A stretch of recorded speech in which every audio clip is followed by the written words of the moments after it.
Buenos días, somos el subgrupo B del grupo de laboratorio 2 y el día de hoy vamos a hablar del sistema vagal y el control visceral parasimpático. Respecto a las generalidades, es importante conocer los núcleos del tallo y la modalidad, ganglios y origen aparente asociado a estos.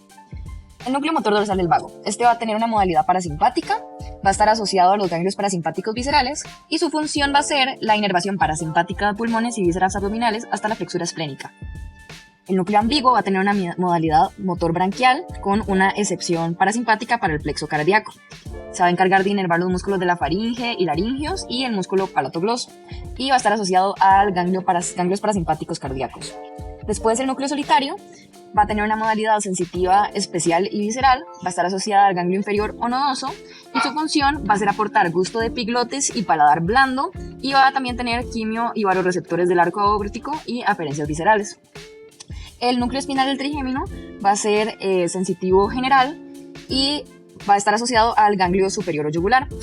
Y su función va a ser la detección de dolor, temperatura y tacto de faringe, laringe, hasta bronquios, esófago, meninges en la fosa posterior, tímpano y canal auditivo externo.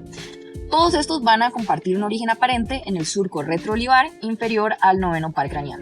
También es importante destacar que este nervio va a salir por el foramen yugular. Ahora vamos a hablar de su relación con el sistema cardiovascular. Como vimos anteriormente, el núcleo ambiguo es el encargado de dar la inervación parasimpática al plexo cardíaco y lo que hace es disminuir la frecuencia cardíaca mediante la inhibición del nódulo sinusal por medio de la liberación de acetilcolina. Entonces tenemos que las fibras del nervio vago descienden al arco aórtico donde hay varoreceptores, es decir, receptores para la presión, y entonces cuando se hace un aumento de presión disminuye la frecuencia cardíaca por medio del sistema parasimpático. Luego vemos que la vía aferente es a través de las ramas carotídeas del vago del arco aórtico y predominantemente de las ramas del pulso faríngeo que llegan al núcleo solitario y este se proyecta a los centros cardiorrespiratorios de la formación reticular que activan el núcleo ambiguo y motor dorsal del vago para activar el sistema parasimpático. Siguiendo con el sistema cardiovascular, primero vamos a explicar esta imagen. Acá podemos ver los nervios vagales preganglionales cardíacos, estos que están en verde, los cuales hacen sinapsis en ganglios parasimpáticos, los cuales están presentados en rojo, localizados en epicardio, atrio y septo ventricular. Las neuronas parasimpáticas proyectan acciones a estas áreas. Nodo sinoatrial. En este, el vago estimulado responde disminuyendo la frecuencia cardíaca. El nodo atrioventricular, en el cual se da una lenta conducción de atrio-ventrículo. También tenemos que se aumenta el umbral evitando la fibrilación ventricular, también conocida como arritmia. Y las paredes de ambos ventrículos y el sistema de conducción reducen la contracción ventricular. Ahora vamos a hablar de la relación con el sistema respiratorio. Tenemos receptores vagos pulmonares, receptores de estiramiento pulmonar que van a detectar los cambios en la distensión pulmonar y regulan la actividad vagal.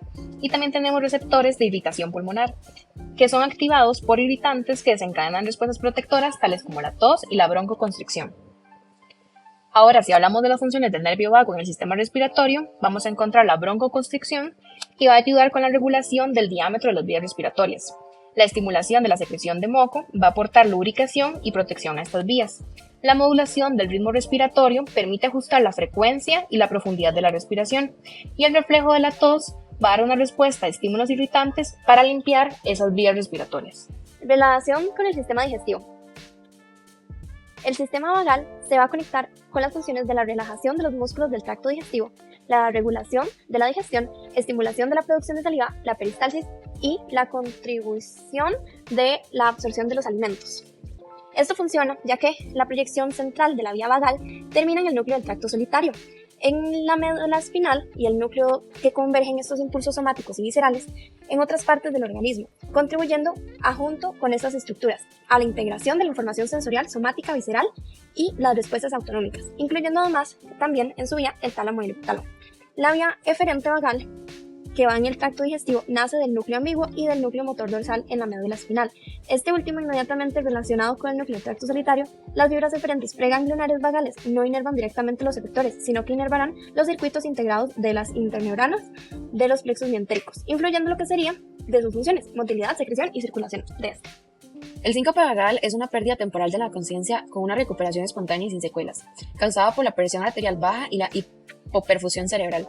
La presión arterial está determinada por el gasto cardíaco, que está causado por un retorno venoso inadecuado y disfunción del sistema nervioso autónomo. Esto causa fatiga, mareos, debilidad y desmayos. Y por la resistencia vascular periférica, que produce vasodilatación sin retirada de la vasoconstricción, fallo funcional y estructural del sistema nervioso autónomo. El síncope vasovagal se caracteriza por la estimulación del nervio vago. Se subdivide en postural y emocional.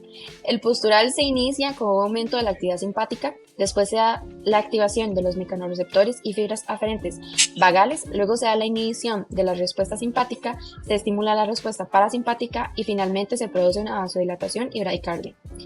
El síncope vasovagal emocional se desencadena desde la corteza cerebral, donde emociones estresantes estimulan el centro vasodilatador del hipotálamo que llega al corazón a través de los nervios vagos y a los nervios vasodilatadores simpáticos de los músculos a través de la médula espinal. La maniobra de Valsalva es un método para evaluar la disfunción del sistema nervioso autónomo, evaluando tanto el componente simpático como el parasimpático.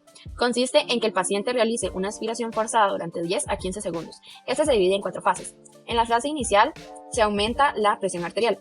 En la segunda fase se da un aumento de la presión intratorácica, una disminución de la presión arterial y un aumento de la frecuencia cardíaca como una compensación del reflejo baroreceptor. En la fase 3 y 4 se recupera el estado normal, por lo que se aumenta la presión arterial y disminuye la frecuencia cardíaca. Sabemos que un paciente sufre una disfunción autonómica cuando no se observa un aumento de la frecuencia cardíaca en la fase 2 o sufre una lenta recuperación de la presión arterial en la fase 4. Como tratamiento del síncope vasovagal, tenemos que lo primero es informar al paciente sobre que no se trata de una enfermedad fatal. También debemos decirle que debe evitar las situaciones desencadenantes como por ejemplo la deshidratación, lugares calurosos o quedarse quieto durante largos periodos de tiempo. El paciente debe saber reconocer los síntomas para poder empezar las maniobras de contrapresión lo antes posible.